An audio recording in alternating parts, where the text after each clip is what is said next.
Salam dostlar. Bugün sizə niyə ikinci dəfə Kaliforniyaya köçürəm, o barədə video çəkmək istəyirəm. 2021-ci ildə Kaliforniyadan Şimali Karolinaya köçdüm. Charlotte şəhərində hal-hazırda yaşayıram. Los Angelesdan bura köçəndə Covid vaxtı idi. Hər yer bağlı idi. Hara gedirdin, çox sərt şəkildə belə ay nə bilim maskanı geyin, ay Covid belə, Covid elə. Evə o qədər pul verirdim və bu pulun qarşılığını Kaliforniyadan ala bilmirdim. Çünki çöldə bayırda nə insan var idi, nə restorana gedə bilirdin doğru düzgün. Yəni çox pis bir vəziyyət idi. Hamı Covid vaxtında bilirdi, yəni necə idi. Azərbaycanda da hər yer bağlı idi. Buna görə də mən artıq Los Angelesdan bezmişdim.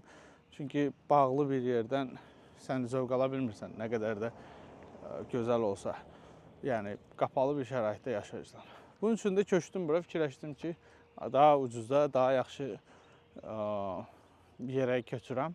Amma bura gəldikdən sonra anladım ki, təbii ki, bura gəldikdən bir il sonra və geri qayıtdıqdan Los Angeles'ı ikinci dəfə gedib gördükdən sonra anladım bunu ki, Los Angeles həqiqətən başqa bir həyatdır. İlk öncə bunu sizə izah eləmək istədim. Çünki mən bura gəldiyimdə buranı yaxşı bilirdim və buranı gördükdən sonra artıq Los Angeles'ın dəyərini anladım. Bu əslində gəldiyim yeri bəyənmək deyil. Mən Azərbaycandan da bura gəlmişəm. Yəni Azərbaycana geri qayıtmamışam və ya Bostondan Los Angeles'a köçmüşəm. Bir gün belə olsun deməmişəm ki, mən Bostona köçmək istəyirəm. Amma bura gəldiyimdən bir neçə ay sonra düşünməyə başlamışdım. Sadəcə burada çox yaxşı dostlarım var. Çox belə mülayim, mehriban münasibət var. Bunun üçün də burada qalmağım biraz uzandı.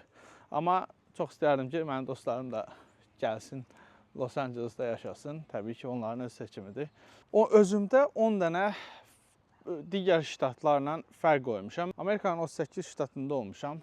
Aşağı yuxarı hərəsində bir gün, 2 gün, bəzilərində yəni az olmuşam. Amma Amerikanın bir neçə ştatından məlumatım var. Hər yerdən demək olar ki, bütün ştatlardan yaşayan azərbaycanlılardan tanışlarım var, münasibətim var və məlumat toplayıram həmişə. Və digər ştatlarla Kaliforniyanı müqayisə eləməyə çalışıram və özümdə 10 dənə bura qeyd eləmişəm ki, hansı 10 dənə şeyə görə Kaliforniyaya köçürəm. Və ya köçürəm yox, bunların içində 5-6-sına görə köçürəm, amma digərlərini də digər insanlara görə çəkmişəm. Təbii ki, videonu özümə görə çəkmirəm, sizin üçün çəkirəm və bu məlumatları da sizin üçün yazmışam. Birincisi, Kaliforniyadakı iş şansları.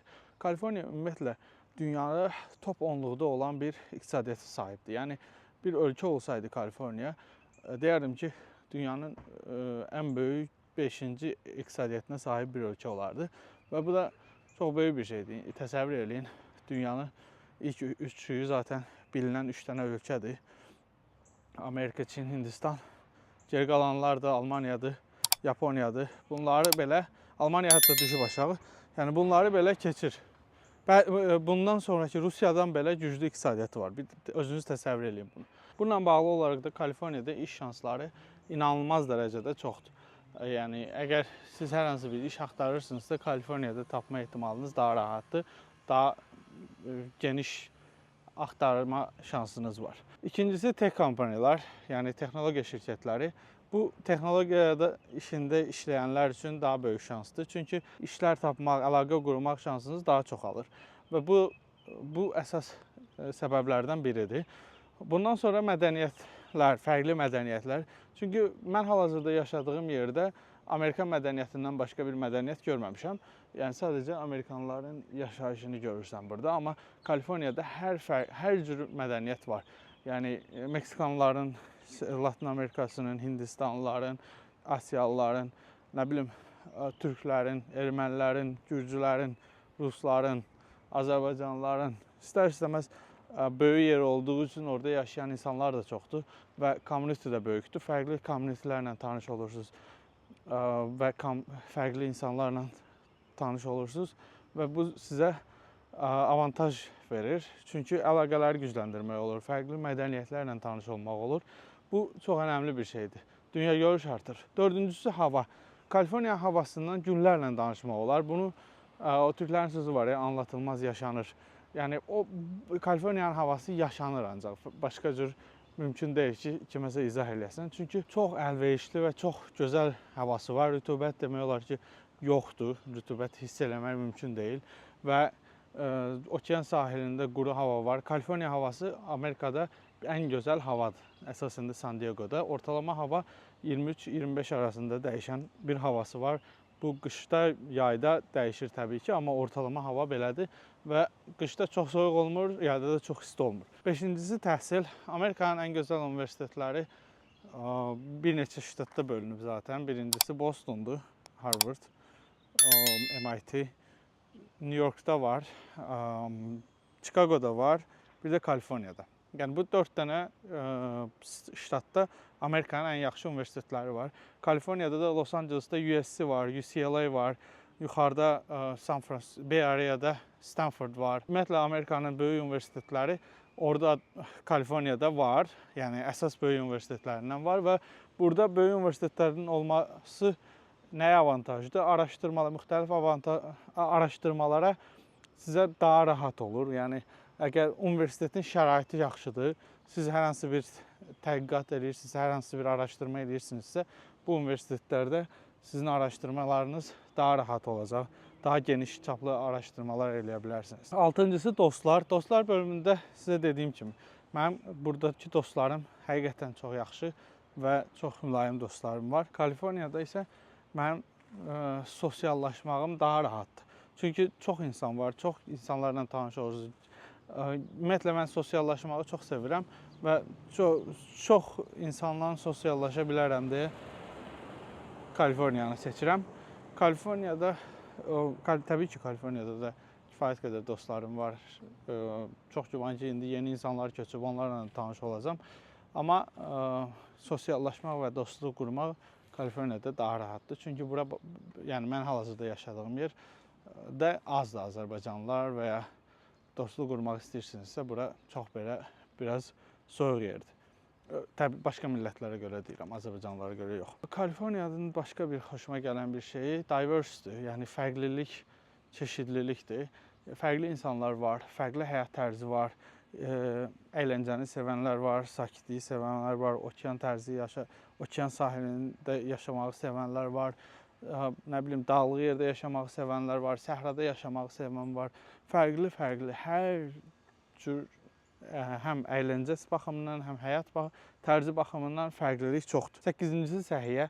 Amerikada, ümumiyyətlə, Bay Area'da, Los Angeles'da çox böyük səhiyyə sahələri var, yəni xəstəxanalar var və Amerikanın ən böyük araşdırma xəstəxanalarından sayılan seçilənlər var və bu barədə də, bu sahədə də zaten bir çox insan başqa ştatlardan ora sırf oranın tibbi üçün gəlir. Söhbət başqa ştatlarda yoxdur demirəm. Boston'da da var, New York'da da var, Ohio'da da, yəni Heydər Əliyevin vəfat elədiyi xəstəxana Ohio'da səhv eləmirəmsə, orada da böyük xəstəxana var. Təbii ki, hər yerdə var, amma mənim hazırda yaşadığım yerdə yaxşı deyil. Yəni sırf belə deyək də, Amerikada zaten səhiyyə ümumi götürəndə xoşuma gəlmir, amma xoşuma gəlmirdən də yaxşı deyil, amma təbii ki, orada daha yaxşı. Los Angeles'da əsasında böyük xəstəxanalar var. Böyük xəstəxanaların böyük imkanları var, böyük araşdırmaları var. 9-cusu təbii gözəllik. Kaliforniyanın möhtəşəm təbii gözəlliyi var. Dağı var, okean sahili var, sakit okean sahili də bu arada. Qayalıqları var, səhra kimi, yəni düzənliyi var. Qum çölü var, hər şey var. Bunların hamısını görmüşəm. Həqiqətən çox mükəmməl bir şeydir yaşadığın ərazidə. Yəni bunu ştatına bölmək yaxşı deyil, amma yaşadığın ərazidə bu qədər, yəni ələ çatan şeyin olması çox yaxşıdır. Göllər var. Yəni göllər təbii ki, mən hal-hazırda yaşadığım yerdə qədər yoxdur, amma ən azından var. Böyük göllər var, krater gölləri var. Biraz yuxarı getdikdə dağlıq ərazi, qar görmək istəyirsənsə, Los Angeles'dan 2 saat maşını sürürsən, dağ görürsən. Yəni fərqli təbii gözəlliyi var. Həqiqətən də gözəldir. Buna da bir dənə özüm əlavə eləmək istədiyim bir şey var.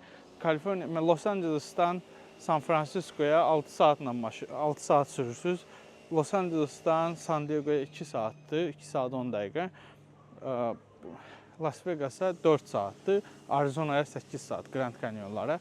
Yəni bu çox yaxşı bir şeydir əslində. Yəni oturdun maşına 4 saat sürdün, həftə sonu Vegas'a gedirsən, əylənirsən, qayıdırsan, nə bilim, ya da Grand Canyonlara getmək istəyirsənsə 8 saat oturdun maşına, sürürsən, yavaş-yavaş gedirsən, istirahət eləyirsən, bir gün, 2 gün qayıdırsan. Bu mənim çox xoşuma gəlir, ümumiyyətlə belə anidən qərar verirəm ki, harasa gəzmək istəyirəm.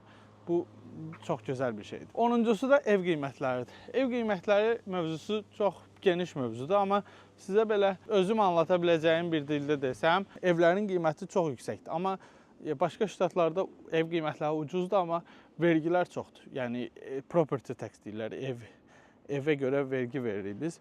Yəni aldığın evə görə hər il vergi verirsən. Və bu vergi bir çox ştatlarda evin aldığın qiymətinə yox, evin dəyərinə görə hesablanır. Yəni məsələn, evin dəyəri sən almısan 500 minə, gələn 600 min olur.